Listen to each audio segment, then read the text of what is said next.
So let's get started.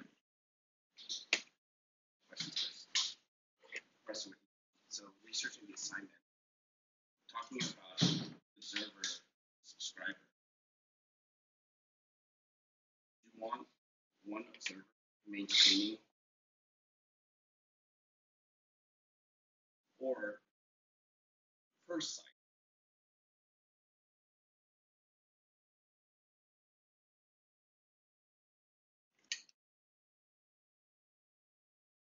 Which one would be easier? I think that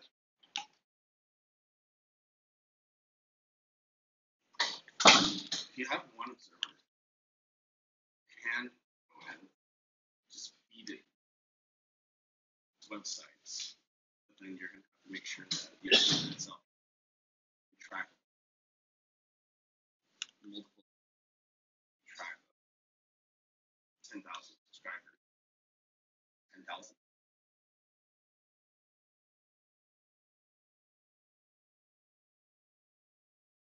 So I think that the first way would be easier based on a high level.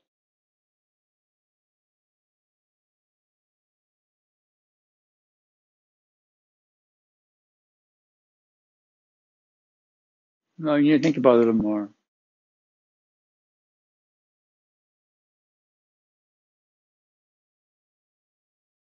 Any other questions?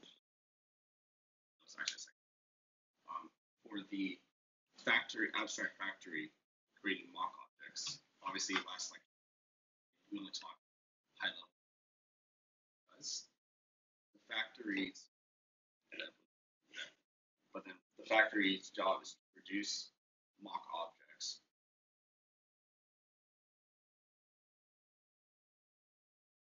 Because the mock object is the website.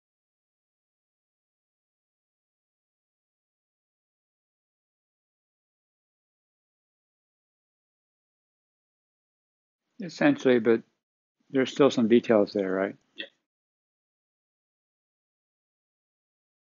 So let's look at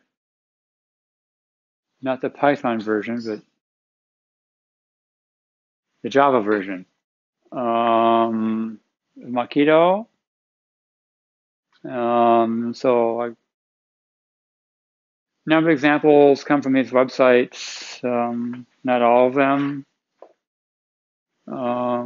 And I use this class, right, in some of my examples. So this is a person class, so I've got some things that they do, right? And so here is a simple example of using a mock object.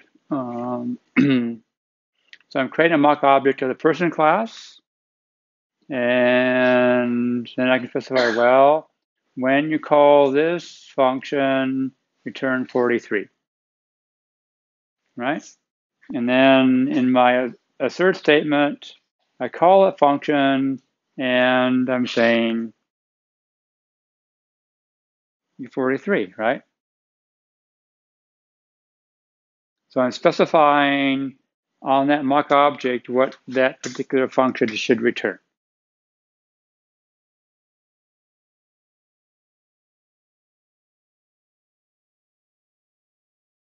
So far, so good.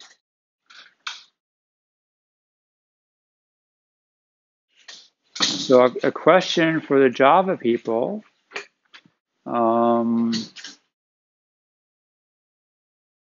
Notice that it's the parent class is object, right, in Java. So where does assert equals come from?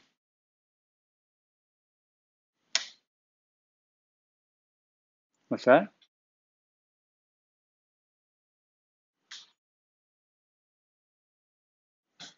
But how does it come from there?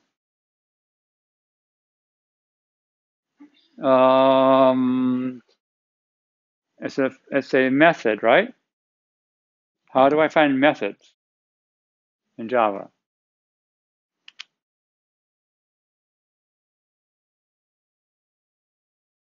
I look at the class, right? First, is there any, that class does not implement assert equals, right? And then I look at the parent class, which is object, which also doesn't, what's that? Annotations don't add, how do annotations add methods to classes?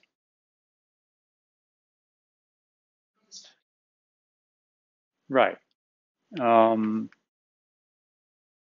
you do static imports, you can then import, right, the static functions of a class, right? So this is actually assert equals and when are coming from the imports because they're static imports. So when you got a static method, your class then call them.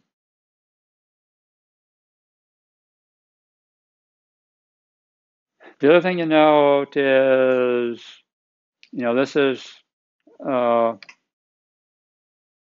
relatively recent trend where people want to make your tests readable, right? And so it's when this, then return, right?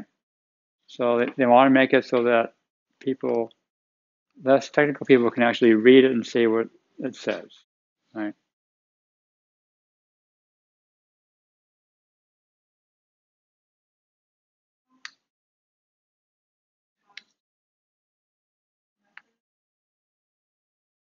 That's it.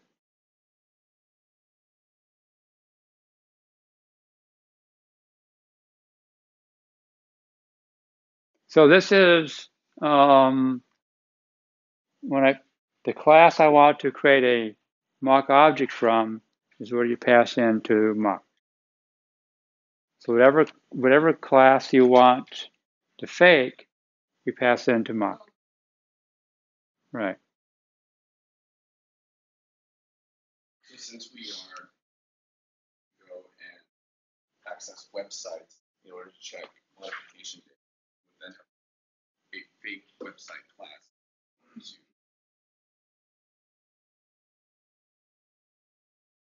Well, you're going to have to figure out what your architecture is, right? And then what class are you using to get information from your website? And that's the one you want to fake. Whatever that is called, whatever it does, right?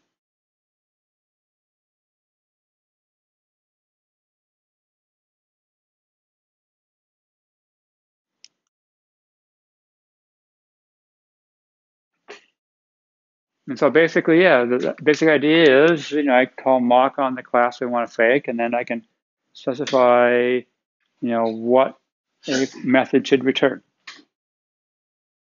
For the rest examples, there's a few more imports that happened. I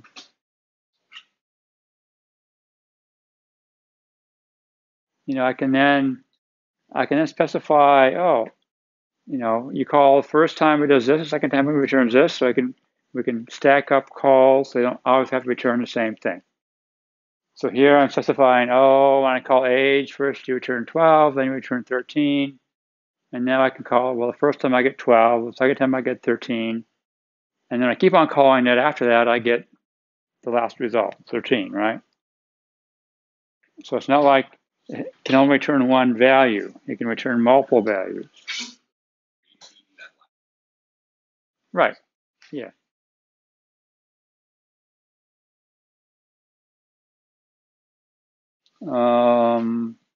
We can also, have it throw exceptions if that's appropriate. So I say first return 12 and then, throw an exception when you call it a second time. So that's what you're referring to when you said that when you access the website, it's supposed to return. Call it again, it's supposed to be something else. You can just specify that the next thing. Yeah, so we can specify, we can say we call the first time returns this, and the second time returns that, the third time returns this, right? And so now you can start testing. Right? So now it's like, I call the first time and it says yesterday, and then next time it says that I just changed it today, right? And so you get several. So you want to test to see, what happens when it changes? Well, you can now make it change, right?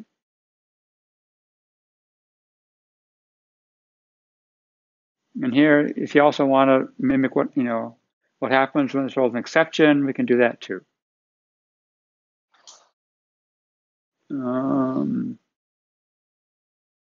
If we've got methods which would have arguments, we can specify the return per argument, right? And again, we can chain them so we can multiple times. And if you call a function with an argument you didn't specify, then you get null back.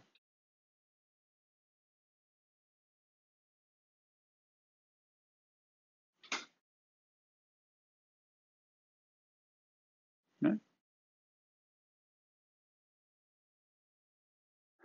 We can also test, see what order they came in. And so here, I'm using a list class and adding two things, and then I want to make sure, I want to test the order in which those adds are done, and then, this in order thing, and now we can in order verify, that particular mock object add was added first, came first, and if that's true, when I run this test, it'll pass, right? And then specify that one came second, right? Sequentially, right. And so if I, say in order verify add was added second, and I test that first, that test fails because it was not added first, right?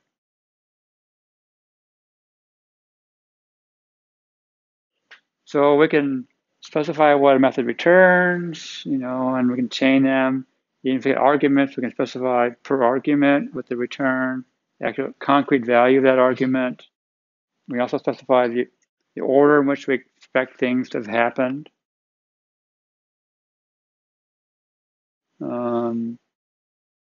And it's not just the order in terms of, calling a single object. We can, here we have two list objects, and we're going to say, first I'm going to call a method on the first one, then on the second one, and then I can, get my in order object giving the number of, right? And now I'm saying, oh, okay, that has to be called first, and this one has to be called second. But they're on different objects.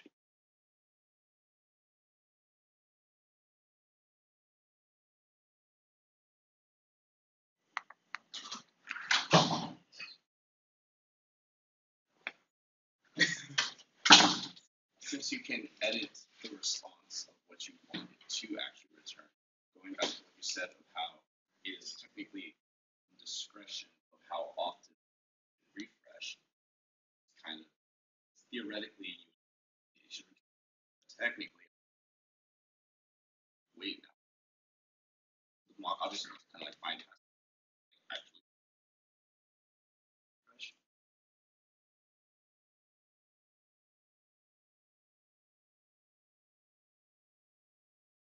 Yeah, so there are various challenges in testing your code, right? One is the fact that the website is remote. How do we deal with that? Another one is, do you want to wait an hour to run your tests? Probably not, right? So how do we deal with that? There's no way to attach the streams to the website. The question is there a way of attaching your React streams to a remote website? Yeah, you'd have to get into their server to do that, right? Yeah.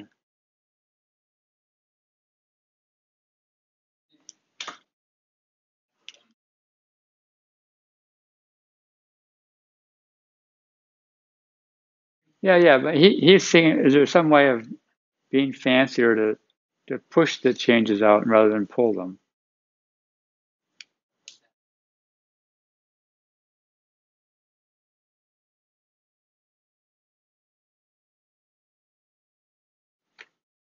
Yeah, and websites is not going to work, but when you build distributed systems, there are times when you want to push instead of pull.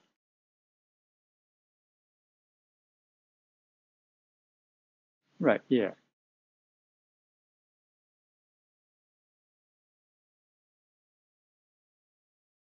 Well, actually, it is possible to have a push, right? But then you have to build your site to accept requests for pushes, right? So basically, a distributed observer pattern.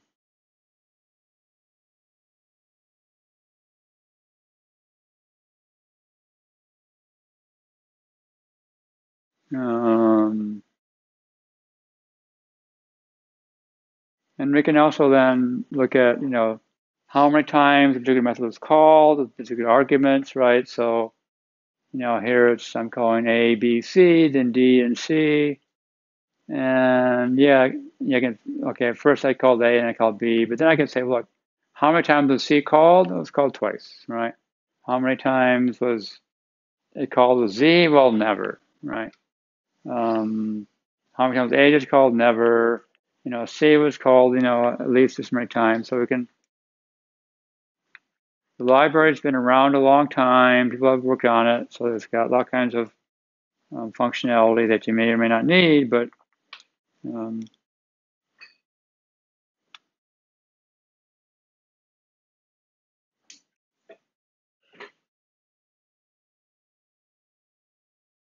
now the problem is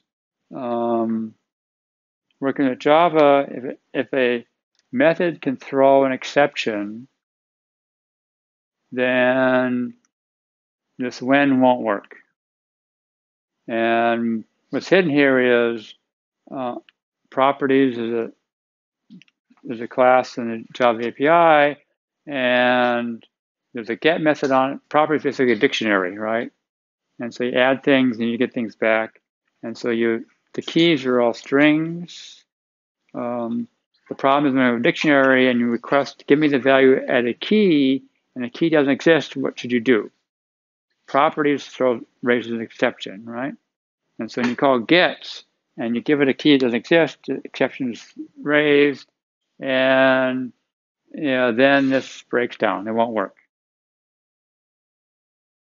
So what do we do, right? How can we deal with that? There's two different ways. There's a do return. And do return does work with methods which throw exception. The syntax is slightly different, right? So it's do return the value, when, on what object, and then we call the method, right?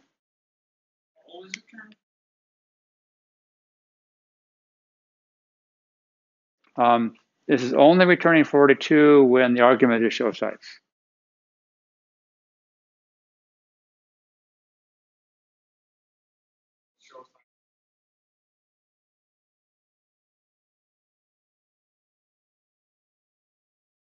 Well, the problem is here it may not work. It won't work because properties doesn't. I mean, there's.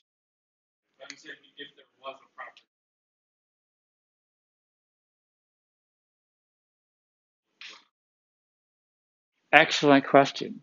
No. We have to ask, what is mock doing? Right? So far, it's like magic, right? Let's even go back here. What is mock doing, right? How can I specify, well, let's even go back to a smaller example. Where's a good example?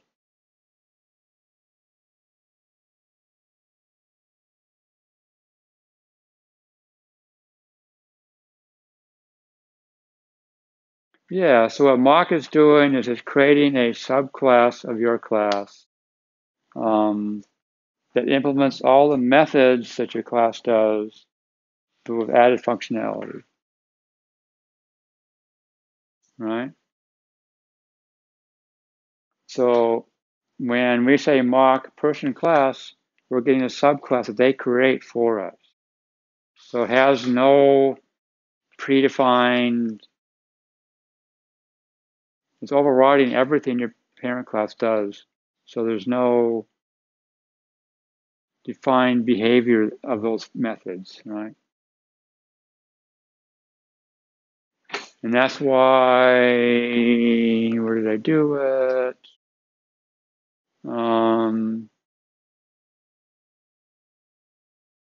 Where did I say it? Well, my test person foo, right, I said return no. What did our person class actually return, right? It always returned cat, right? Which means, right, all the methods in the parent class have been overridden. How can we verify that that's what the mock is doing? One way is you make person a final class. And then you run your tests and they all fail, but it's like we can't mock a final class.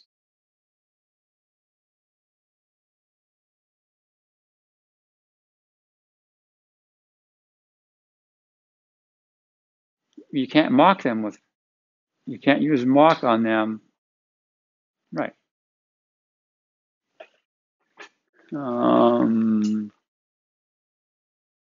Order call, preferring times, or exception, right? So we can now, so we're not, so whenever we mock something, we're not getting existing object and all the behavior in the parent has been basically erased. And do return, we can specify multiple returns, right? So here, it's first return 42, then 42, 24, then 12, and again, when on that object, on that method, right?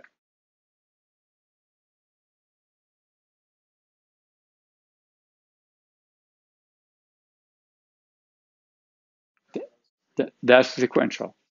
It's sequential, right? So the first time is 42, the second time is 24. So that putting it in and then also now getting it and checking. So this is specifying what's returned on that call, right? And then here I'm just calling that function to see what gets returned.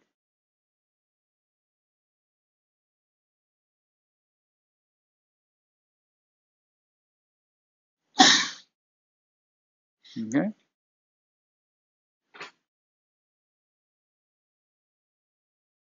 And we can, so do return works on methods which throw exceptions and on methods which don't throw exceptions, right? So we can actually use it all the time. And the only difference is, well, it reads slightly different, right? Because now it's return what on what object and on what method.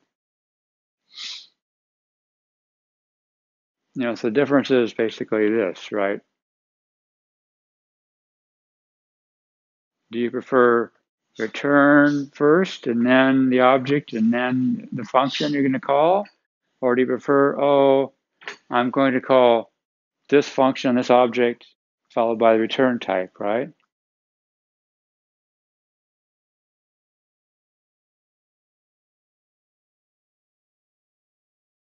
Right. The when might be slightly more English-like. Although, let's say in Java, it's always return type and then the function, right? Whereas in Swift, in other languages, it's function and return type.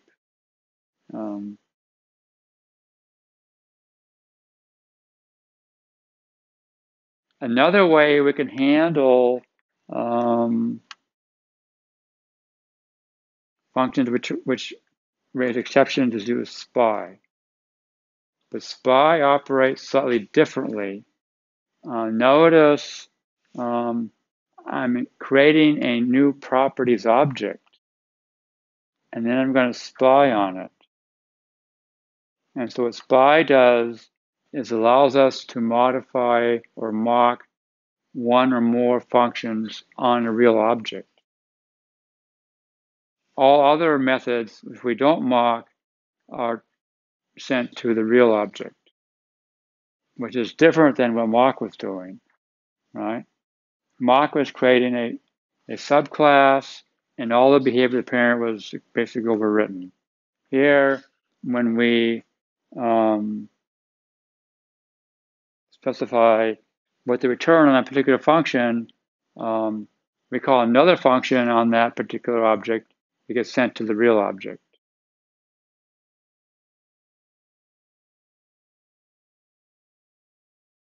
Now, there's a problem with that because that get will not be sent to the real object, right? And so you have to be careful with this because if there's a function which modifies the state of the real object and you mock it, it doesn't modify the function, the state of the real object, and then later you expect that state to be changed. And so when you read the documentation about Keto, they warn you about doing this. And actually they said it was controversial for a while, and finally they said they came across some use cases where it made sense, and so they included it.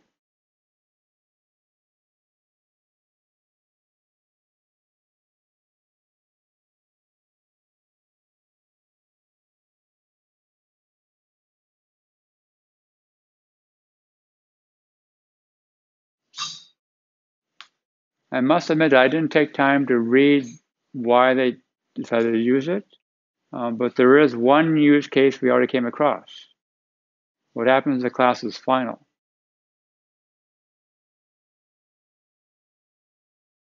Well, here we're not, what mock does, it creates a, well, I didn't try it on a final class, but we're not creating,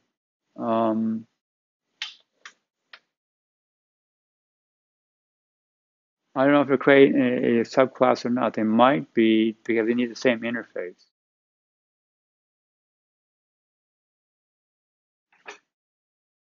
And so the difference between mock and spy is that mock creates a subclass and you interact with that only, where spy is working on an object that you create. Right.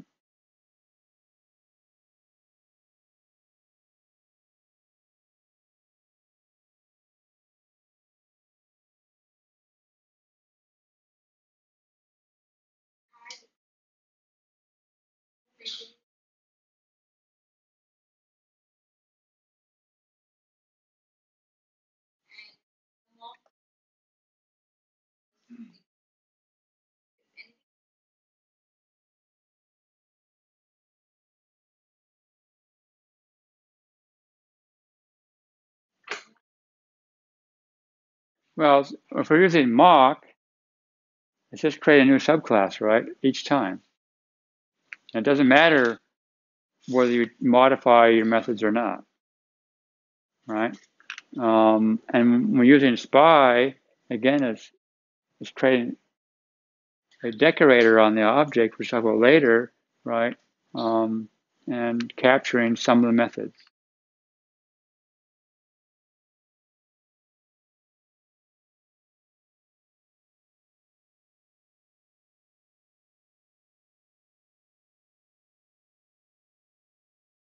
So that's the basic functionality of Mockito, right? Of using mock object.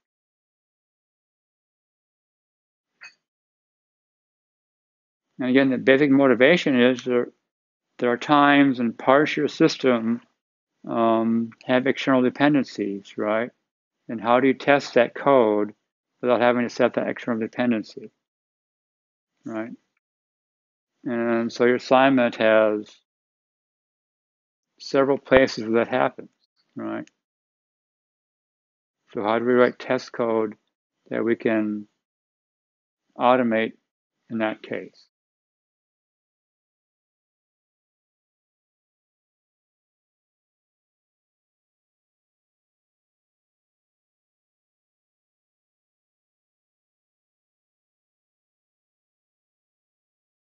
Questions?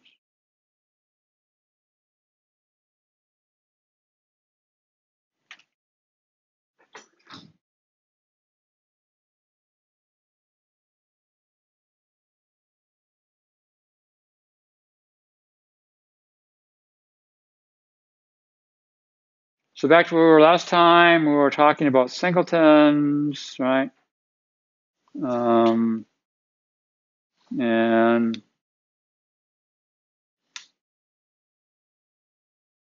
there are times in Java where singleton doesn't live up to its name. Last time we talked about classes going to be garbage collected, in which case when we reference that singleton again, it's a new one is created. All right.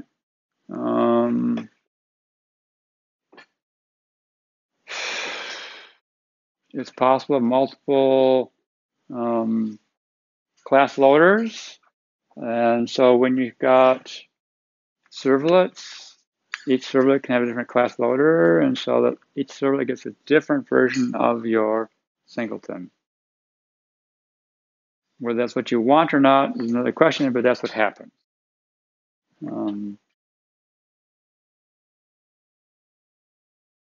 And yes, servlets can force a reload of the class, which then reloads that singleton.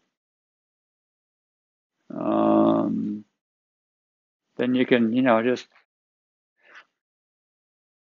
serialize it and then deserialize it, and you get 2 copies, right?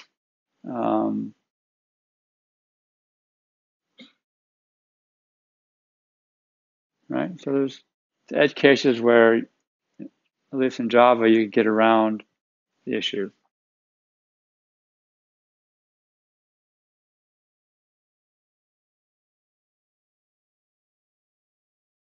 Question about singleton. The adapter pattern, that's it. We're done, right? The basic idea, that explains the basic idea of adapter, right? You've got a class, has an interface, has methods. You want to use it in another situation, but that situation expects a different interface, right? So what do? You get an adapter, right? And then you, right, put this class you've got inside the adapter, and the adapter now has that new interface you want, and so we're good to go. You just have to, the adapter just has to map this new interface to the old interface, right? Exactly what's happening here is, well, I'm going to a different country, and so I need adapter to plug in. And just like going to different countries, there are various types of problems, right? This one is not going to deal with different frequencies of the current and different voltages, right? It's just going to say, okay, I'm going to take whatever you give me and I'm going to pass it on. And we need something else to deal with the different changes in frequency. And these days, some devices do that and some don't. And so the adapter pattern, how you adapt the new interface to the old interface, sometimes it's going to be easy and sometimes it's going to be harder, depending what the 2 interfaces are and how different they are.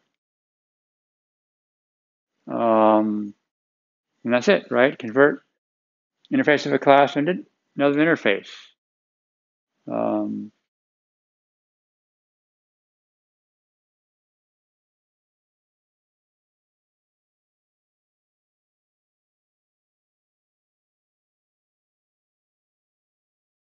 One example of using the adapter in Java is there's this thing called JTable and swing when you display a table information. But usually your data is not in table form, right? It's an object. And so what do? Well, so I've got an address book and a bunch of methods that access the address book. You might display the address book as a right. Literally what you do is you create an adapter that adapts, right, the interface that the JTable expects to the interface that your address book implements, right? And it's built in, right? So there's a table model and right? The table model is a new interface we have to interact with, and now we start, so for example, the table needs to know how many rows there are, right, to display. And so we need to figure out what size. In this case, an address book is just how many people are in your address book, right? But again, the adapter pattern is very simple to understand. The difficulty becomes in how easy is it to translate that new interface into the old one.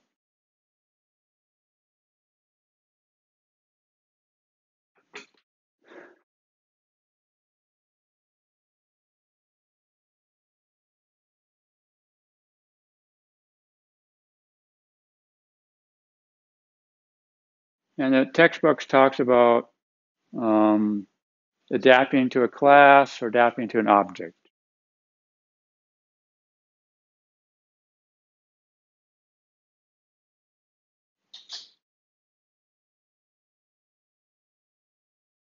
And in Java, you can very much adapt to a class, right? The class interface.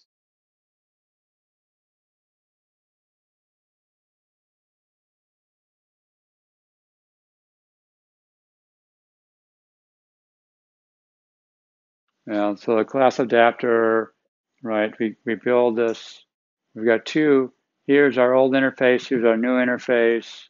And then we get a class adapter, and we can build, we can subclass both of them. And now we can use either one.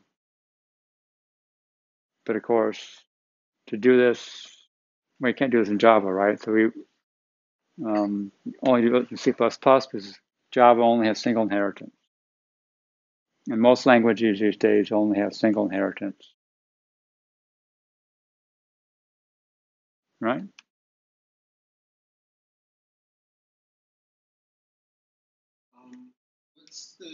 What are like the key differences with adapter? And a what? Oh, now we get to the confusing part, right? So now we start to get a number of patterns where the structure is the same, right? So when we look at the object adapter, what do we get, right? We basically have, well, the adapter pattern is also called the wrapper pattern. So we have one class that wraps around another one, right? We basically put an object into it. And then how does the command pattern work? Same structure, right? What about, let's see, what else? What other pattern have we seen where we have the same structure? The decorator. And let's see, also the chain of command. Remember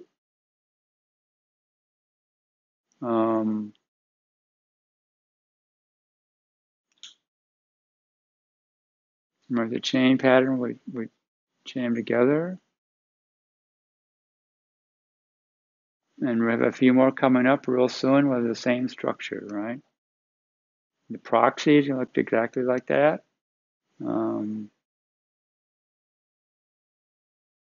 Decorator looks like this, right? The adapter.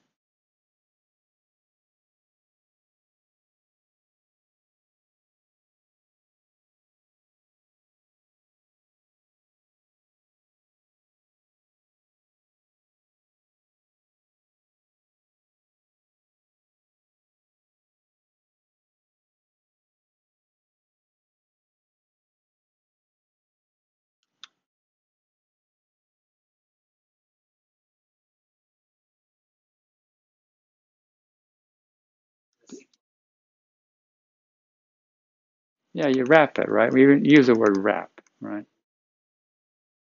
The command pattern to do it, right?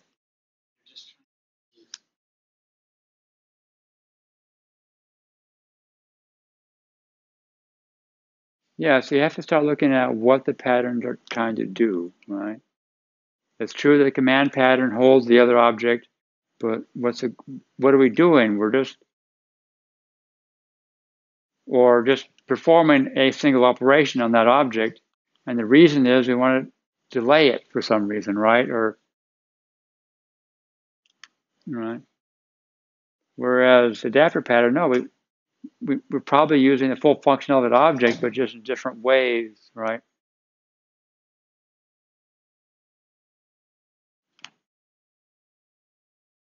So yeah, there's, one time I taught this course, there was a law student or a lawyer in the class. He was trying to get certified as a lawyer who could handle patent cases, and so he needed so many technical courses, right? So he took this course, and so when he started coming up with adapter and his various patterns, he came up with these fancy names. He'd mish them all together, and it wasn't names. It was a little pattern, right? But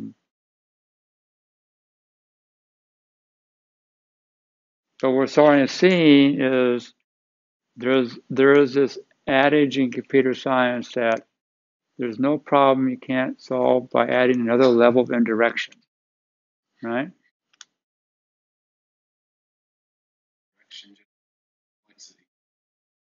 And performance, right? And then the alternative additive, there's no performance problem we can't solve by removing levels of indirection. But yeah, I mean, that's what we're doing, right? We're adding levels of indirection for various reasons, and that's it.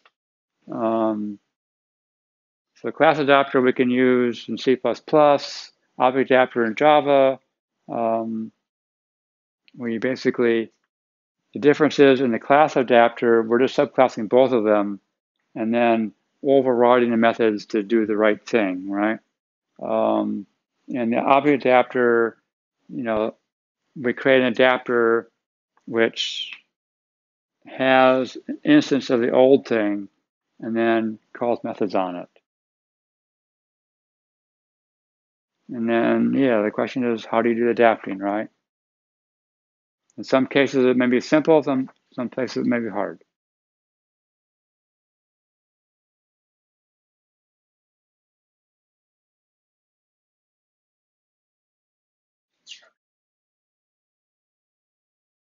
Well, that's what the object adapter does, right? It does the composition, right? We have and so your adapter has to implement the new interface, right? And so you want to build wherever you want object that new interface, you want to put the adapter, so it has to implement that interface and you implement the interface or subclass that class, whatever it is.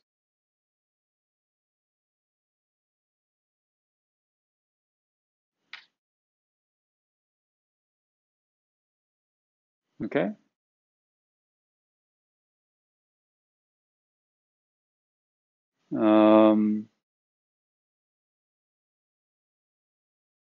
We have two-way adapters, which allows you to use the class either in the old context or new context.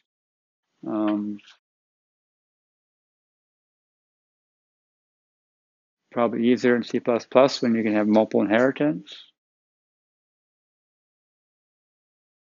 To make it easier to make a sequence, for example? It could be, but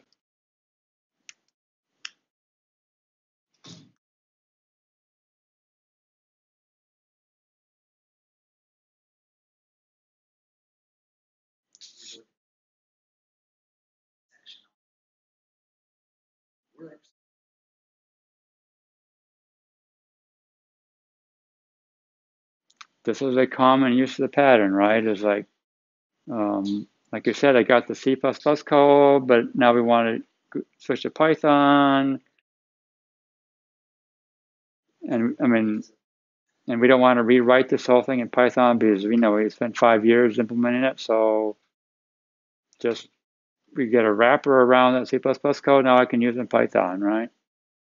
And then 5 years later, we're like, oh no, we're switching to language foo, and we don't want to write this Python code, forgetting that inside there's a C++ code, and so we've got a wrapper on the Python code, right? It happens all the time.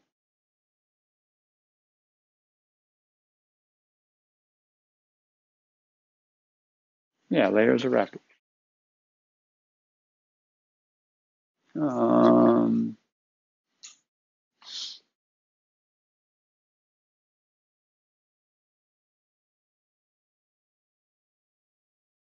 Yeah, Ruby has a nice way of building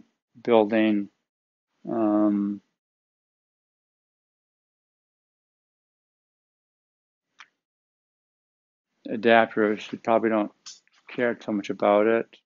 So that's something a class that flashes, and then some MouseListener, and then we want to be able to have the mouse event trigger the flashing, right? And so how do we create an adapter on our flasher to implement that?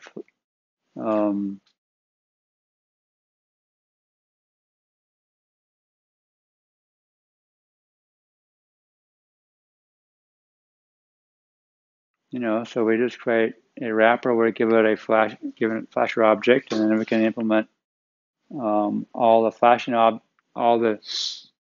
flasher methods and just pass it on, right? And then on the mouse events, we can now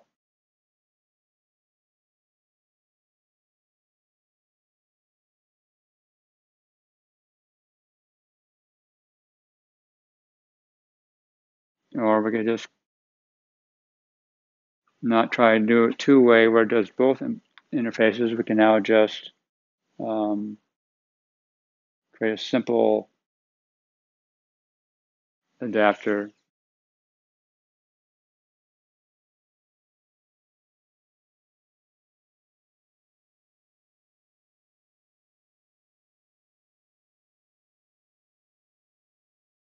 And then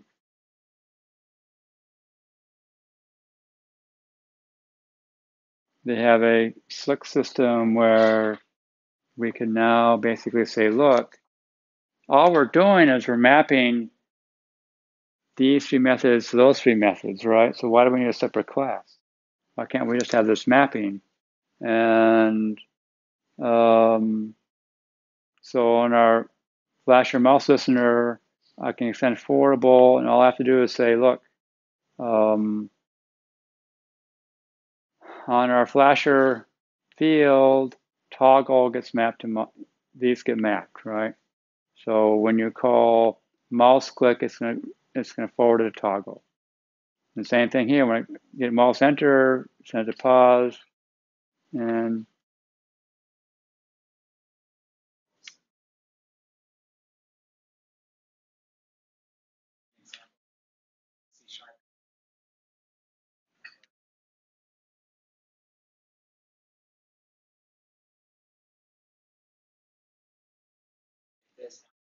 do that. Yeah, I mean,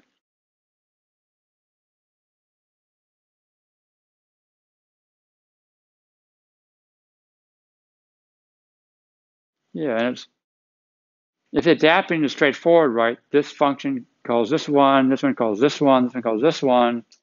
Then why do we need the whole class to do that, right? Why can't we just say A goes to B, C goes to D, right? And that's what this does, right? And that's what you're saying that Singleton does, instead of just hard coding is in the code. All we're doing is saying this goes there, right? And this goes there.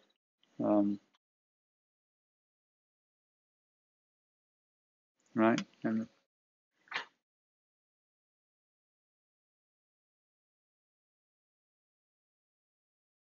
we could do this other ways, right? We basically say, look, I'm going to specify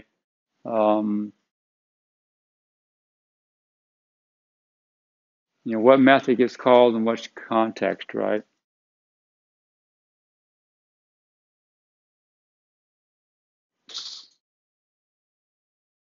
And now in Java, once you've got lambdas, we can start doing the same sort of thing. We can say, okay, I'm creating an adapter for this class, and I'll just pass in what lambda to call on this method, right? On this method, on this method.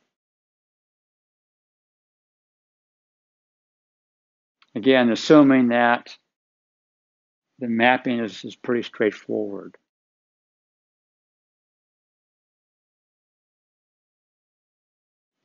it sort of gets tiring when you create a class and all you're saying is method foo, and method foo I'm going to call method bar on this object. Method, each method is just, I'm just calling it a corresponding method on a different object returning result, right? Why not have some sort of higher level mechanism to specify this mapping, signals and slots?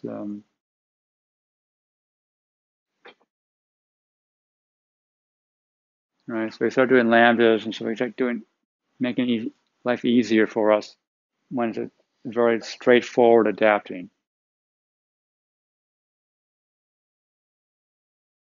How often does that happen? Not as much as you'd like, right? Usually have to do more work to fit the old to the new.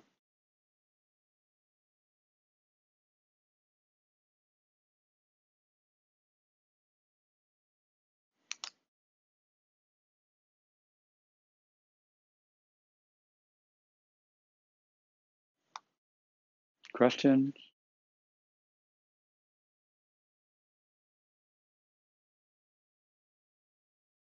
At the end of the day, it's pretty simple, right? It's just, you want to use this class in some other context, and so we need to make sure that it fits in that context, and you just wrap it in something and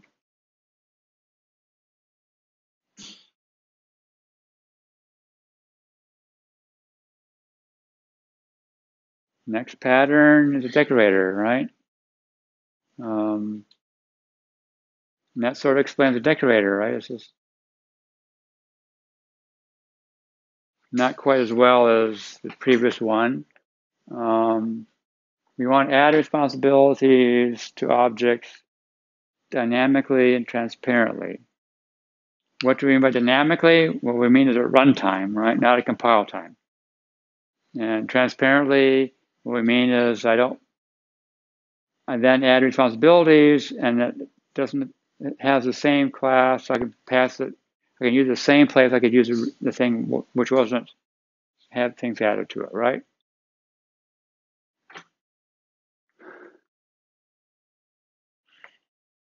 And the structure is almost the same, right? See, what we need is I need an interface or an abstract class or something that specifies what operations these things can deal with, right? And so you've got this real component, has whatever methods, and then I want my decorator to be interchangeable, so it has to implement the same interface or abstract class or parent class, so that when we refer to it as this component, not as a concrete component.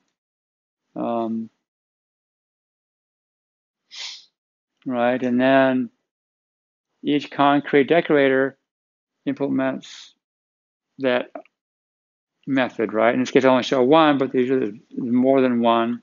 And they may or may not, some of them may just pass on, right, the operations to the real object, right?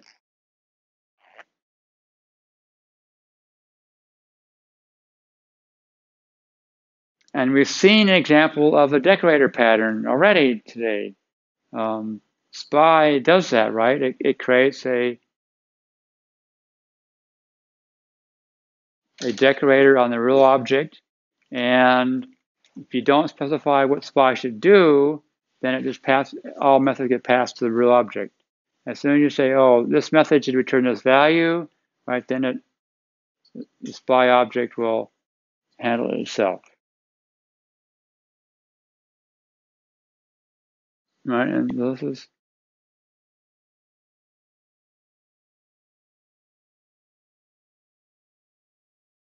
what happens. You get one or more decorators on a real object, and so the first decorator holds the real object, the second decorator holds the first decorator, etc.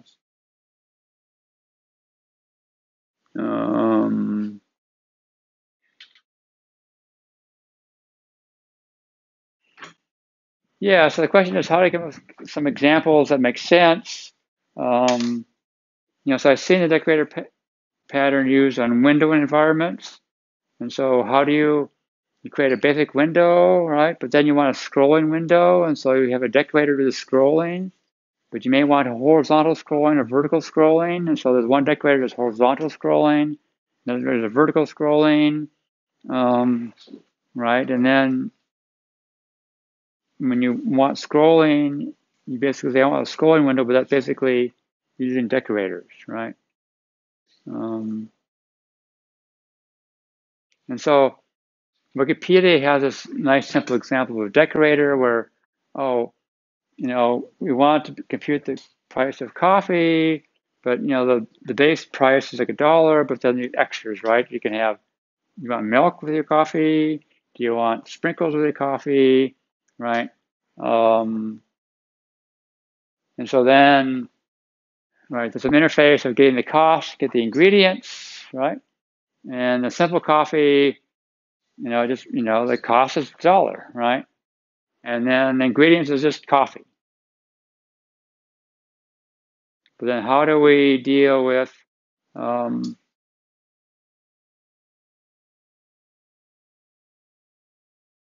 have my coffee decorator, and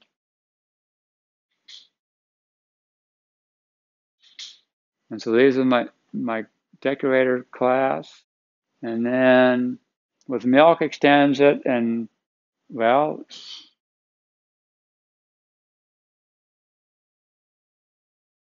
get cost is well, you get the parent cost, and then you add your cost, right?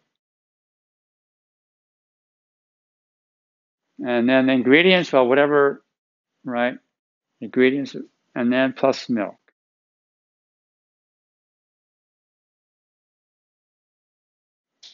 And then what I actually didn't do with sprinkles, but it's obvious, right? With sprinkles, it's like, well, you add 0.2 to the cost, and then the ingredients, you add sprinkles, right?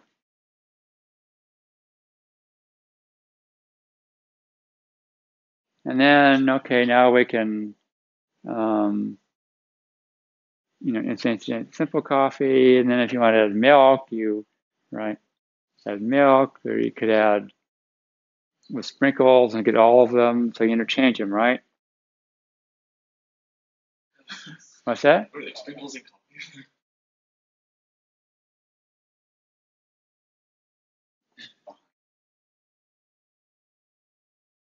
Extra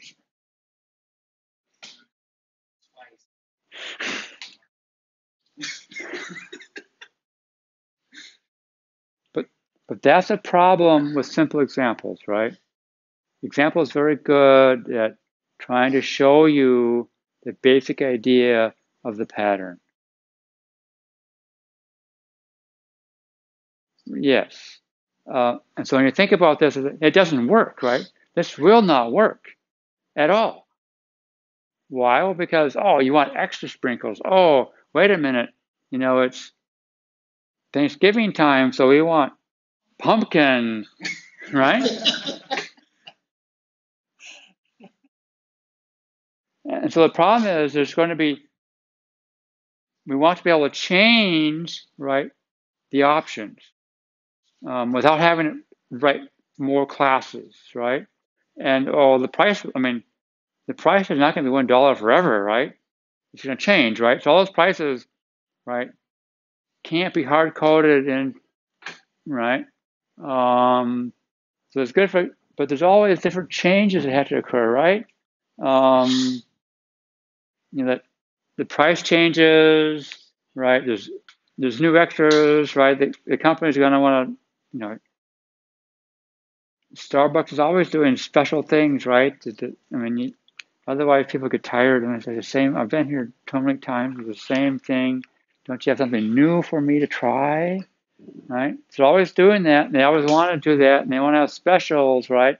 Or maybe they want to give you, it's the holiday season, so you get 2 extras for the price of 1, right? So there's all those things they want to do, and they don't want to have to rewrite the code and then download it everywhere, right?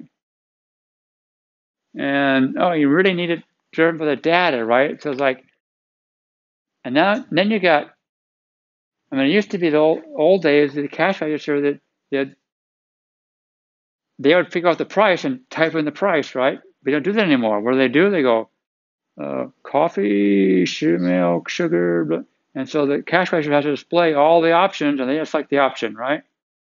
Which means if you want to change those options or add new options, you have to then interact with that cache register, right? So the real problem isn't just changing the options. You put all that stuff in the database, but you have to write code which will automatically update your cache register and all the stores, right? Right. So all that has to happen, right? So when you look at this example, the simple example you give just doesn't work, right?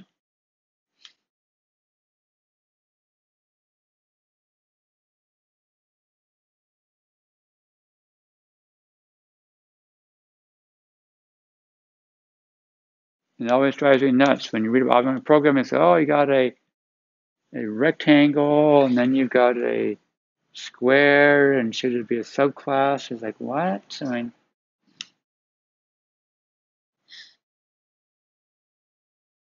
and so you have to be careful of these simple examples because they rarely actually work, right, in real life. They're too simple. They're just there to explain an idea. But that can be misleading. And when you go to the web, they always use these simple examples, right? Here's how this pattern works. And they're like, yes, that's how it works, but you're not going to ever use it there because it's too simple.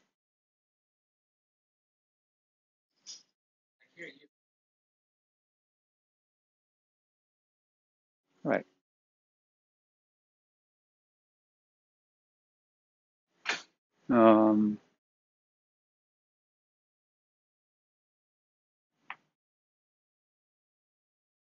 Remember, one of the questions on the exam was, give an example of a pattern which uses favors composition of inheritance. Here's an example, right? Because now at runtime, we can add different decorators, right?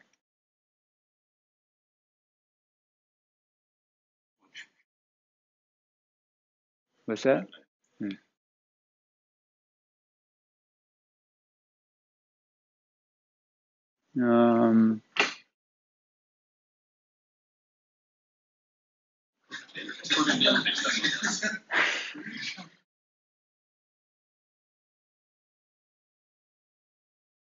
Yeah, if there's two things you can remember with this class, one is program to interface, right?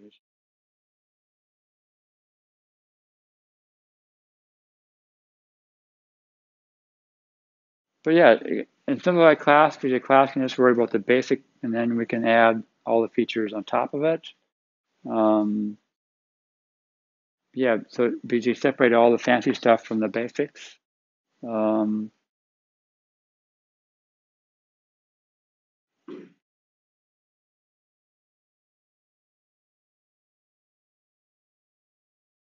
here, yeah, so what happens is you have to be very careful because a decorator is not the same thing as a real object, right? You want to have the same interface, but it's a different thing. And so you have to make sure that you only reference those things by its interface, not the real thing. As soon as you start saying, oh, real thing here, real thing there, you're dead because now when you decorate it, it's not the real thing anymore. Right? So you have to program to interface. Otherwise, this pattern does not work. So don't forget that, right? Program to interface. And the hard part is, it's one thing to remember program interface on the exam. It's another thing for that to change your behavior, right?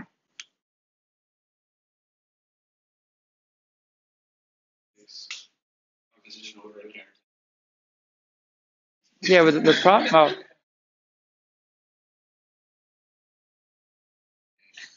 the way I like to explain this is, there is this proverb that came out of China.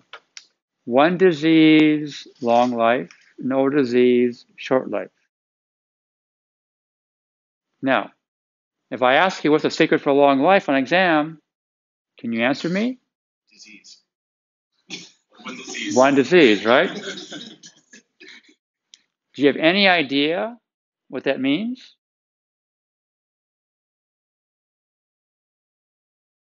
Wrong. Does it have to do with encountering it over diversity?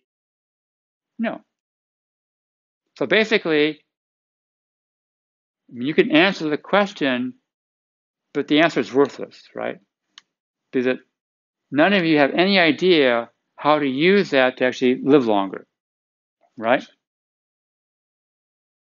So same thing with programming interface. If it's just something you memorize and write in your hand, it's not until it changes your behavior that, right?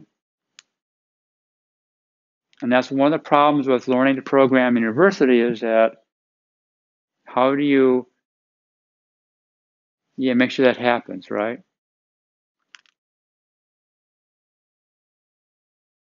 The problem is I tell you, then you write it down, and it's another thing that you write down but don't ever do, right?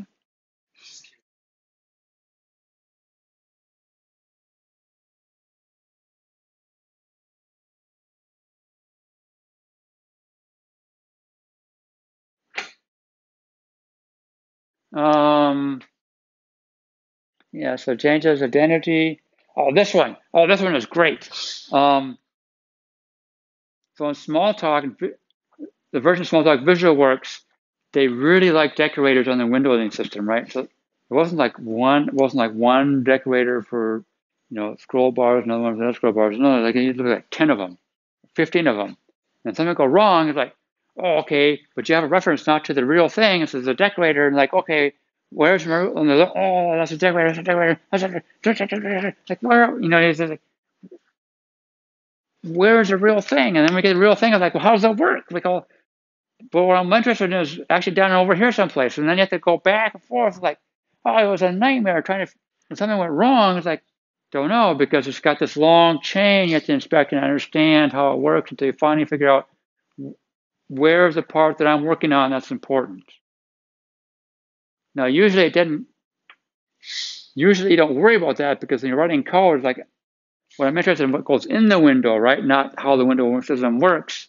But there was a time, for some reason, I forget what it was. I was interested in why it worked because I did something wrong, and then it was like, oh, that was not fun. Because there's just too many of these decorators. So yeah, I mean, I've experienced that one, and I can verify that if you get too many decorators, life can be difficult. And yeah, I mean, how do you make sure the decorators work together, right? That they don't somehow cancel each other out or.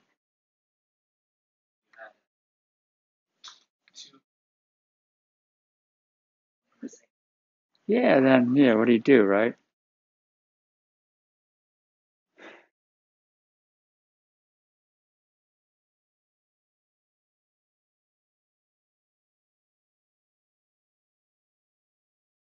Another pattern with the exact same structure, right? I did it on purpose.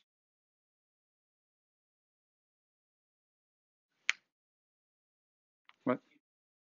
Yes, exactly. But the idea is, what you have to understand is, what is the intent of these patterns, right? What are they trying to accomplish? What's the problem they're trying to solve? Even though they're using the same structure, right? You want to ask, what is... No, I'm just checking the sheet. What is it? What is the problem they're trying to solve?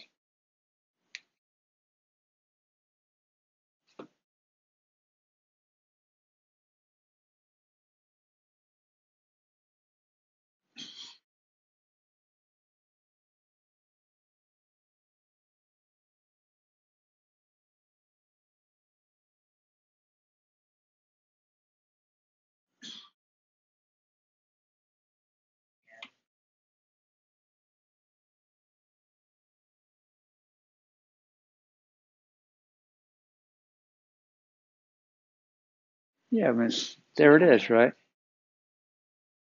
Middleman, right? And usually it's used to, control access to something, make it easier, make sure you have proper authority. So VPN, right? We have to we're making sure that you can actually use this resource, right?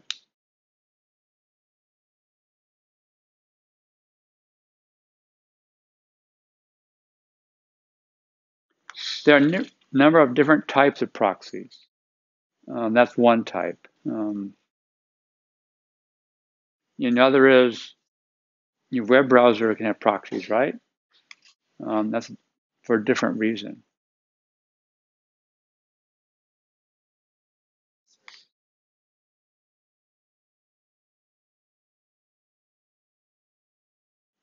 Yeah, there's lots of different ways we use proxy, and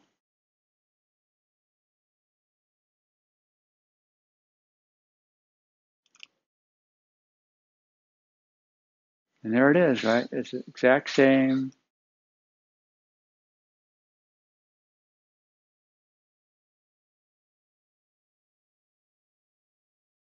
Right? You need that interface because the real thing and the proxy have to look the same, right?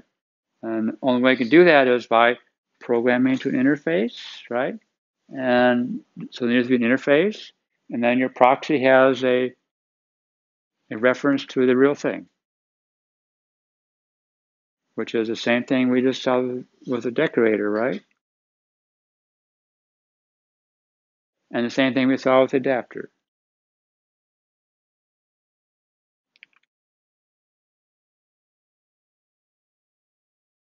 And so, yeah, exact same structure, exact same pattern, not pattern, but so what's the point of wrapping this way, right?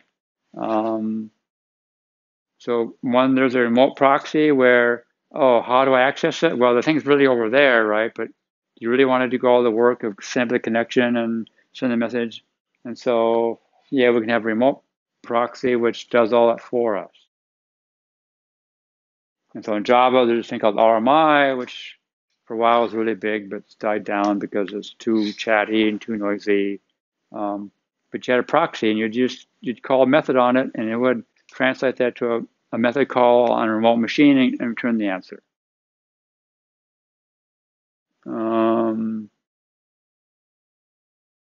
Yeah, in general, it may do more work than just, but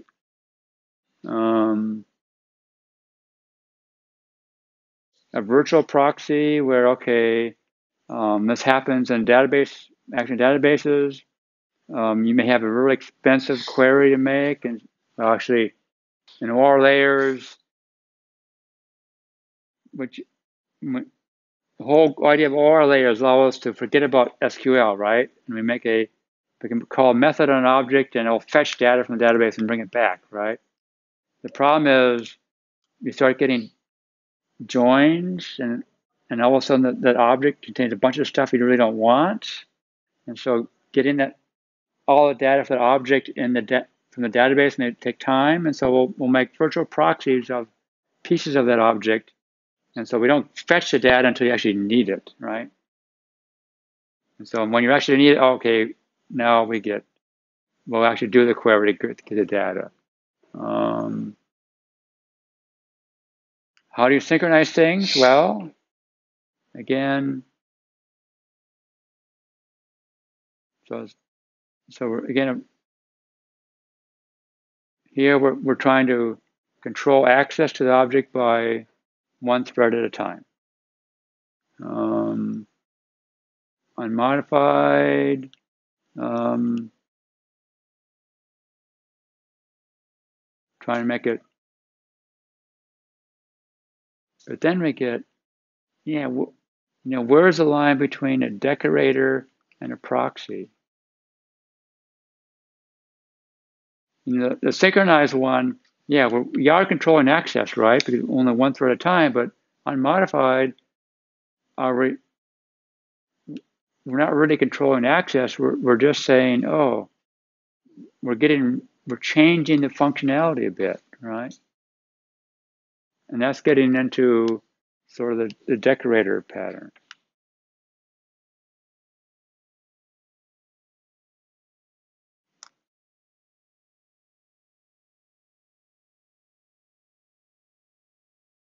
Right? So we've got Lots of patterns with the same structure, different intent.